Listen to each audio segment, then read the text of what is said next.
Hi friends, நான் உங்கள் மலையனூர் சத்தியம்மா. நம்ம வீட்டில் சப்பாத்தி போடும்போது என்றைக்குமே சப்பாத்தி பிசையும் போது கொஞ்சம் போல பால் சேர்த்துக்கிடுங்க. பால் சேர்த்துக்கிட்டிங்கன்னா சப்பாத்தி இன்னும் நல்லா மிருதுவாக வரும், நல்லா டேஸ்டியாக வரும். ஓகேங்களா? ஒரு தம்பி கமெண்ட்ஸில் கேட்டிருக்காப்புல, அக்கா நீங்கள் எப்போவுமே சாமியார் மாதிரியே இருக்கீங்க ஏன் காண்டு. நான் அப்படிலாம் எப்போவுமே இருக்க மாட்டேன். கோயிலுக்கு எங்கேயும் போனால் தான் அப்படி இருப்பேன். மற்ற நேரம்லாம் நார்மலாக தான் இருப்பேன். இதுதான் என்னுடைய எப்பவும் உள்ள ஒரு ஸ்டைல். நல்லா இருக்குதா ஸ்டைலு? நைட்டுக்கு என்ன சாப்பிட்லான்னு யோசனை பண்ணி பார்த்தேன். சரி 2 சப்பாத்தி போட்டு எதையாவது ஒரு தக்காளி வெங்காயத்தை வதக்கிடலான்னு பார்த்தேன்.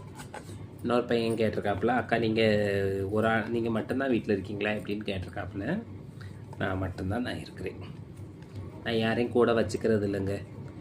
என்றைக்குமே ஒரு ஆளுக்கு மேலே நம்ம வச்சுக்கிட்டு இருந்தோம்னா நமக்கு தலைவலி. அந்த தலைவலி எதுக்கு போட்டு என்ன சொல்கிறது, இப்படியே இருந்துட்டு போயிடலாம். அதே நல்லது. இப்படியே வாழ்ந்துட்டு இப்படியே இருந்துட்டு போயிடலாம்.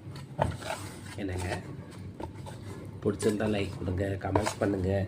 இன்னும் என் சேனலுக்கு 1000 சப்ஸ்கிரைப் ஆக 2 பேர் தான் வேண்டி இருக்குது. போன வாரம் அன்றைக்கி ஒரு வீடியோ போட்டேன், 14 பேர் வேண்டியிருக்குன்னுட்டு. இப்போ 2 பேர் தான் வேண்டியிருக்குது. அந்த 2 பாக்கியவான் யாருன்னு பார்க்குறேன்.